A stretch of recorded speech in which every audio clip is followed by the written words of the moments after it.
Приветствую уважаемых подписчиков и гостей нашего канала. Перед просмотром ставьте лайк, подписывайтесь на канал и не забывайте нажимать на колокольчик.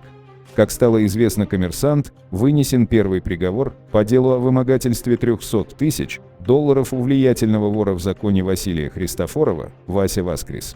Никулинский районный суд Москвы за попытку мошенничества приговорил к 3 годам колонии общего режима гендиректора столичной компании «Стройкомплект», в прошлом подполковника Главного управления уголовного розыска МВД России Владислава Шаповалова.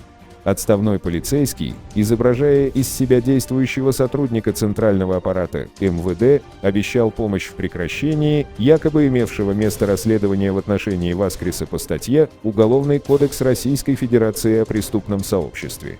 Райсуд рассмотрел дело отставного полицейского в особом порядке за одно заседание. Дело в том, что Владислав Шаповалов после своего ареста в прошлом году полностью признал вину и заключил досудебное соглашение о сотрудничестве. Подсудимый был признан виновным в покушении на мошенничество в особо крупном размере, статье 30 и часть 4, статья 159 Уголовный кодекс Российской Федерации, и получил 3 года колонии общего режима. Сам обвиняемый, по данным источников «Коммерсант», рассчитывал на условное наказание и поэтому остался приговором недоволен, посчитав судебное решение слишком жестким. Защита господина Шаповалова уже обжаловала его, но, как пояснили «Коммерсант» в пресс-службе Мосгорсуда, дата рассмотрения жалобы еще не назначена. Владислав Шаповалов стал первым осужденным фигурантом дела о мошеннической попытке получить $300 тысяч у вора в законе Василия Христофорова и его доверенного лица Станислава Воротникова. Как ранее сообщал «Коммерсант», эта криминальная история началась вечером 26 февраля 2020 года, когда известному столичному адвокату Александру Вершинину позвонил его знакомый, подмосковный девелопер Алексей Добрынин. Звонок для юриста был неожиданным, поскольку последний раз он виделся с предпринимателем во время Олимпийских игр в Сочи в 2014 году. Между тем девелопер предложил немедленно встретиться по важному делу. Договорились увидеться на следующий день около 12 часов на 4-м этаже Мосгорсуда, куда господин Вершинин собирался в связи с защитой своего клиента, экс-министра открытого правительства Михаила Абызова. На место встречи господин Добрынин приехал не один, своего спутника он представил действующим сотрудникам Главное управление уголовного розыска МВД Владиславом. Как выяснилось позже, это был Владислав Шаповалов, который к тому времени уволился из полиции. Девелопер уточнил у юриста, поддерживает ли он связь с Василием Христофоровым, интересы которого адвокат представлял ранее.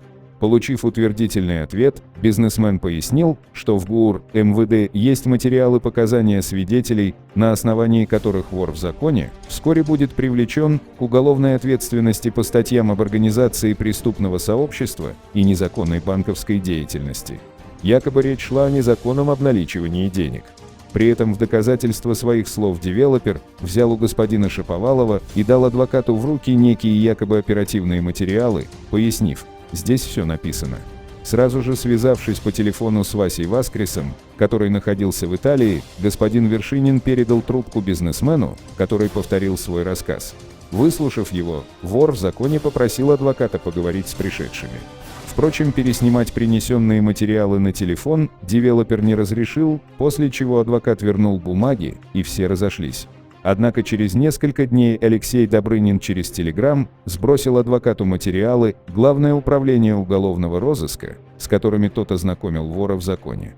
Тот счел бумаги интересными и спросил мнения защитника.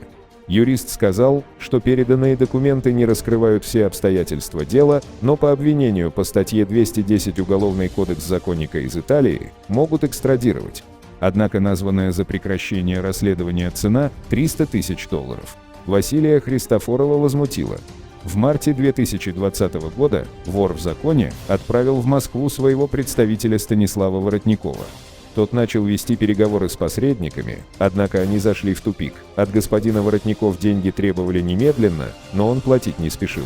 Вскоре, по материалам дела, девелопер выдвинул ультиматум. Если деньги не будут выплачены до 17 апреля, все собранные МВД материалы уйдут в следственные органы, и тогда закрыть вопрос окончательно будет невозможно. В итоге требуемая сумма была собрана. Узнав об этом, адвокат решил сам передать деньги.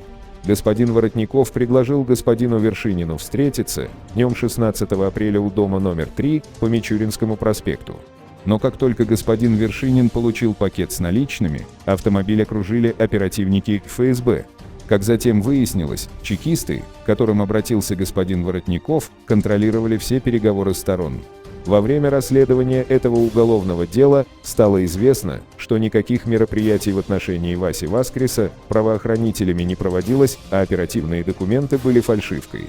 Вину признали все участники несостоявшейся махинации, однако суд рассмотрел пока только дело бывшего сотрудника МВД.